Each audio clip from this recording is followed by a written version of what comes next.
भौरा घ्राण इंद्रिय के वशीभूत होकर के अपने जीवन लीला को समाप्त कर देता है। प्रातः काल की बेला में फूल खिलता है, प्रातः काल की बेला में फूल खिलता है और भौरा आता है और कमल के फूल पर बैठ जाता है। श्रोतागण ध्यान दें, वो जैसे ही कमल के फूल पर आके बैठ जाता, पराग में इतना मस्त हो जाता है, इतना मस्त हो जाता है, उसे पता ही नहीं चलता कि शाम कब हो गई। उसे पता ही नहीं चलता कि शाम कब हो गई। और सूर्य अस्त के बाद कमल मुरझा जाता है, कमल बंद हो जाता है। जैसे ही कमल बंद होता है और भौरा उसी में तड़पने लगता है, घुटन होने लगती है। जैसे ही घुटन होती है, बाहर निकलने के लिए वो प्रयासरत होता है, परंतु विधि का विधान ऐसा ही था, भाग्य की विडंबना ऐसी ही थी कि पराग के राग में ही तेरी इस देह का अंत होना था।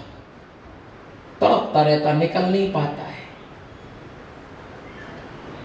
चूंकि भौरे में इतनी ताकत होती है कि वो लकड़ी में भी छेद कर सकता है, लेकिन वो लकड़ी में छेद नहीं करता है।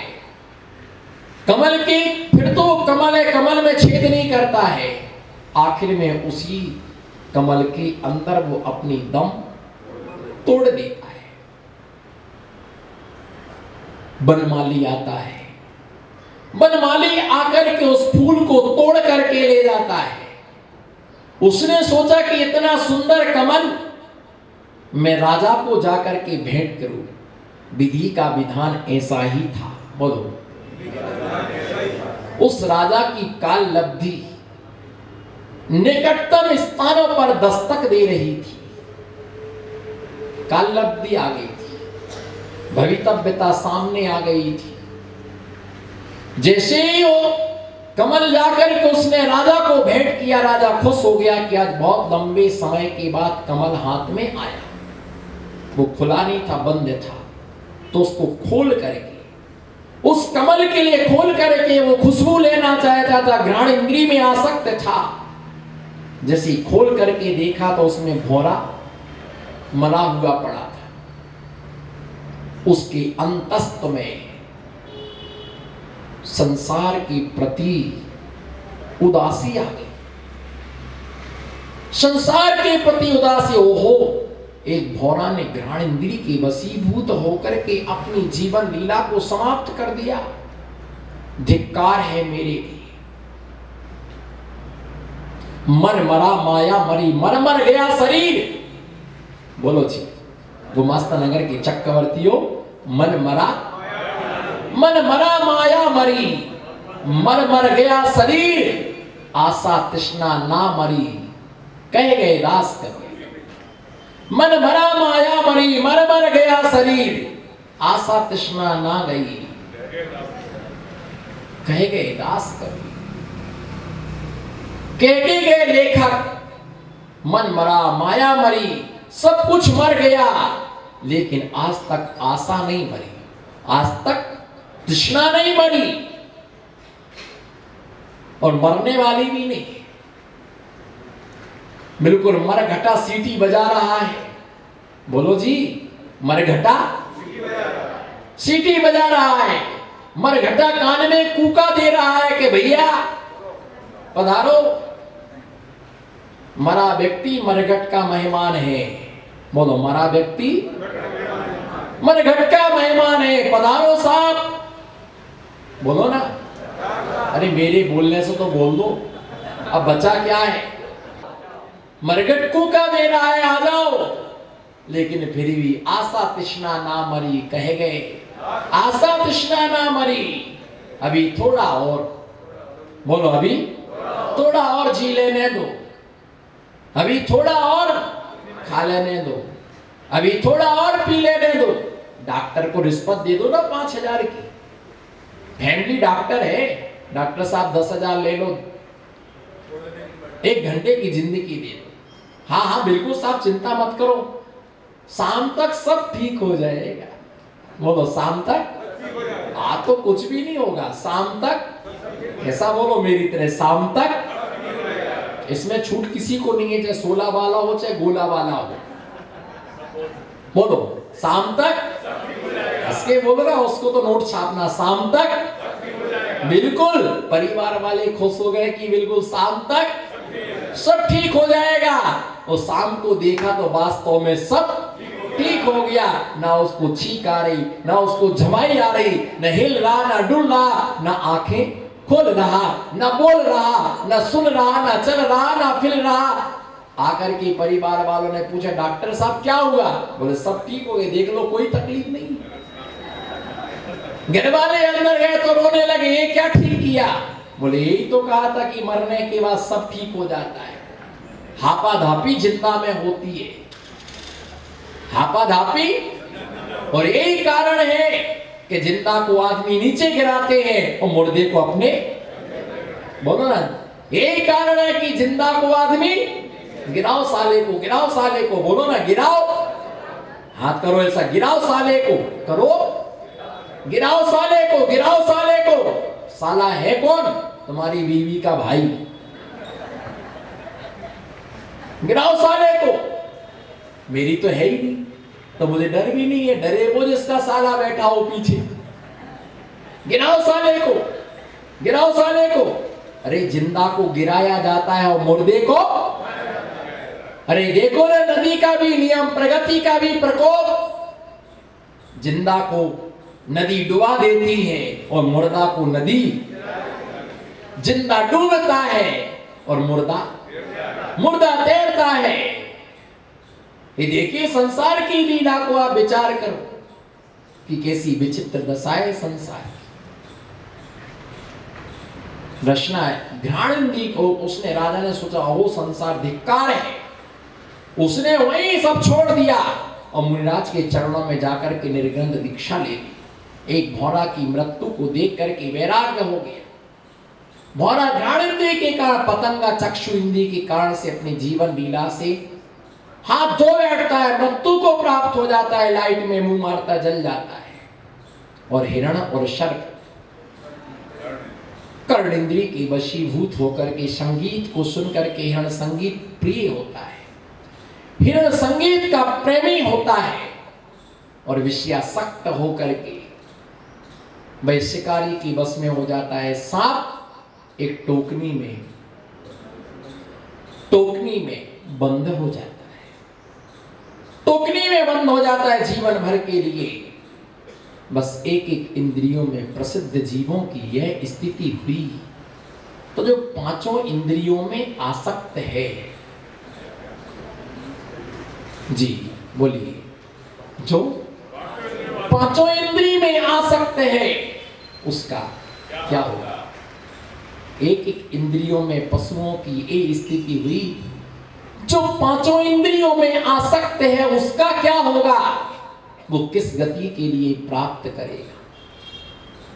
भैया, जिन ग्रंथों को तुमने, जिन ग्रंथों का नाम भी नहीं सुना होगा, मैंने उन ग्रंथों के लिए मात्र 21 साल की उम्र में मुझे पढ़ने का सौभाग्य मिला। जिन ग्रंथों का तुमने नाम भी नहीं सुना होगा, उन ग्रंथों को मुझे 17 साल की उम्र में पढ़ने का सौभाग्य मुझे प्राप्त हुआ। आचार्य भगवान की कृपा हुई। सतखंडागम के 16 भाग मुझे आचार्य भगवान ने भेंट किए 1996 में, और कहा चुल्लक विमस सागर जी, तुम्हारे लिए सतखंडागम को पढ़ के इसके प्रश्न उत्तर निकालना है, आपको लेखन करना है। मैंने कहा जी गुरु आज्ञा।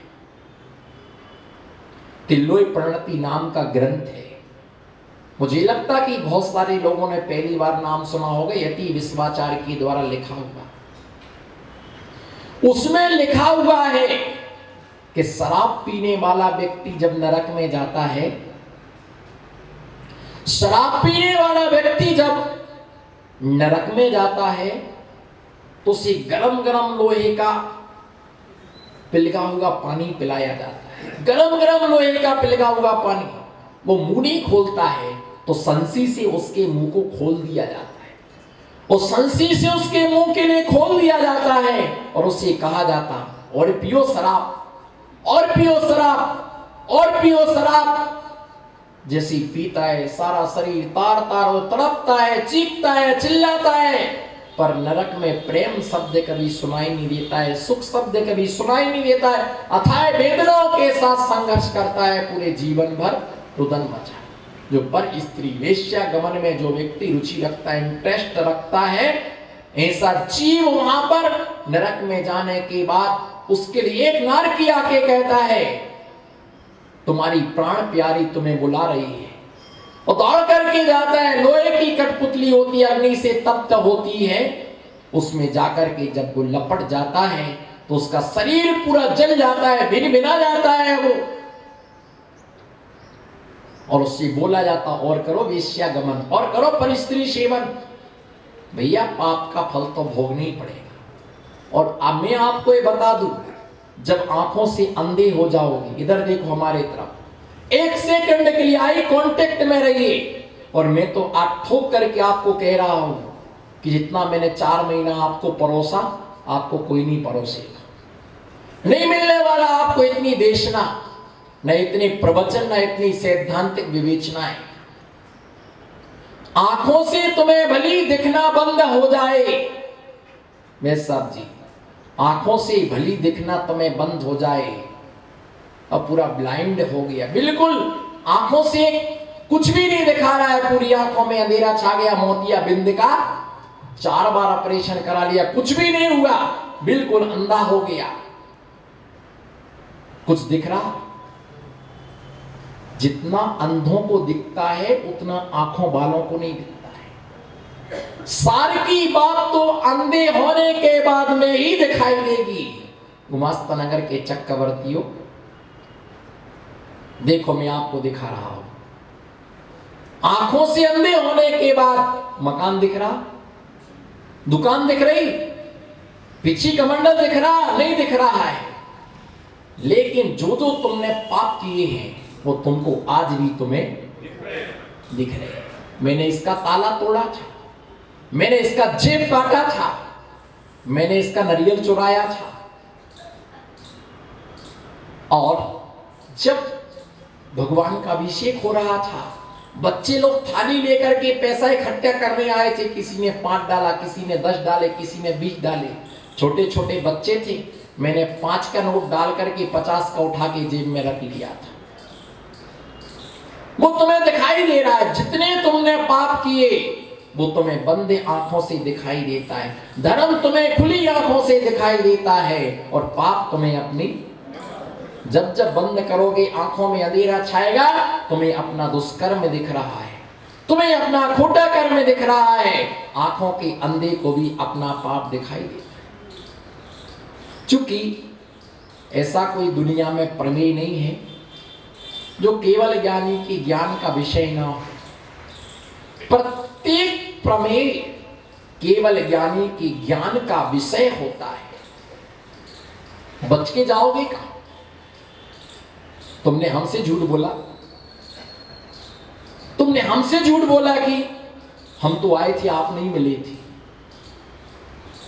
तुमने हमसे झूठ बोला, हम तो रोज आते, हम तो रोज पूजा अभिषेक करते, हम रोज ये करते हैं। केवल ज्ञानी देख रहा कि तुम क्या करते क्या नहीं करते। मैंने पूछा भैया व्रती में क्यों नहीं आए? आपने जवाब क्या दिया, मेरा स्वास्थ्य ठीक नहीं था और मैं सो रहा था। लेकिन जबकि आप व्हाट्सएप चेक कर रहे थे, आप व्हाट्सएप पर आप पिक्चर देख रहे थे, बच्चों के साथ गटर मस्ती कर रहे थे, और आपने क्या कहा, मेरे को थोड़ी सी हरारत थी इसलिए नहीं आए। और दूसरे दिन से पता चला कि पूरी हरारत आ गई। झूठ बोलने वाले व्यक्ति कभी बच नहीं सकते, वो भी निर्ग्रंथ मुनिराजों से। महाव्रती के सामने तब अरे सच कहो कि मेरी आने की इच्छा नहीं थी। अगर मंदिर आने की इच्छा ना हो, पूजा करने की इच्छा ना हो, प्रवचन सुनने की इच्छा ना हो, आहार देने की इच्छा ना हो, समझ जाना कि हमारे वज्र पाप कर्म का उदय आया है। किसका? पाप का नहीं बोला मैंने, वज्र पाप कर्म का उदय मेरा आया है कि मेरा धर्म ध्यान क्या हो गया, छूट गया। मेरा धर्म ध्यान क्या हो गया। इसलिए प्रार्थना करना कि भगवान मेरा धर्म ध्यान, भली देर से है 10 मिनट बाद आना, 7 बजे मंदिर आते, 10 बजे आओ, 11 बजे आओ, 12 बजे आओ, 1 बजे आओ, शाम को 5 बजे आओ, व्यस्तता है। लेकिन मंदिर, हम तो कहते हैं मंदिर का ताला लग जाए तो ये मत सोचना कि मंदिर बंद हो गया। बाहर से दीवारों का दर्शन करके जाओ, मंदिर का शिखर देख के जाओ, तुम्हारा नियम टूटा हुआ नहीं माना जाएगा। लेकिन प्रमादी होकर के सो रहे हो और महाराज की आंखों में धूल झोंक रहे और बिल्कुल ठोस से और ठोक करके बोलता आ जाओ, कल आओ, साल भर बाद आओ, 2 साल बाद के आ जाओ। मनुष्य की पर्याय में नहीं आओगे, कौवे की पर्याय में आओगे, मच्छर की पर्याय में आकर के कान पर बैठोगे, चींटी बन करके सिर पर चढ़ोगे, आओगे तो शरण तो यही है। बोलो शरण तो यही है। कब तक इधर उधर घूमोगे, कब तक छिपोगे, कब तक बचोगे, कब तक नजरें चुराओगे। भैया इसके बिना गति सुधरने वाली नहीं है। और साधुओं से बैर करने वाले व्यक्ति की तो कभी गति नहीं सुधरती। जिन ने साधुओं से बैर किया, साधुओं से कसाई की, उनके परिवार के परिवार साफ हो गए, बिल्कुल मैदान। पूछ लेना 2-4 को कि गुरु की निंदा की, गुरु से क्रोध किया, गुरु से द्वेष किया, गुरु से बेमनस्कता रखी, उसका दुष्परिणाम साधु तो आज है कल पक्का है कि चातुर्मास होता है, साधु बिहार कर जाते, पर तुम्हें यही रहना है। और जो समय निकल गया वो समय लौट के आने वाला, वो लौट करके लाख प्रयत्न करना, वो समय कभी लौट करके आता नहीं है। इसलिए ध्यान रख के आत्मोपलब्धि, स्वात्मोपलब्धि, आत्मा की उपलब्धि कभी गुरु के बिना नहीं होती। गुरु के बिना आत्मा की उपलब्धि नहीं होती। गुरु के बिना कभी आत्मा का ज्ञान नहीं होता। गुरु के बिना आत्मा की प्राप्ति, स्वात्मोपलब्धि। तुम शरीर में लगा हुआ व्यक्ति क्या आत्मा को जाने? जो शरीर में लगा वो आत्मा को क्या जाने? ये रास्ता कहां जाएगा जी? ये रास्ता कहां जाएगा? ये रास्ता बाहर जाएगा। बताइए, आप बताइए नीरज जी, रास्ता कहां जाएगा? बोलो ना, बाहर जाएगा। आप बताइए रास्ता। जय हो प्रभु, कितने ज्ञानी लोग। ये रास्ता कहां जाएगा? ये रास्ता बाहर जाएगा। अरे भैया ये रास्ता कहीं नहीं जाएगा, रास्ते पर चलने वाला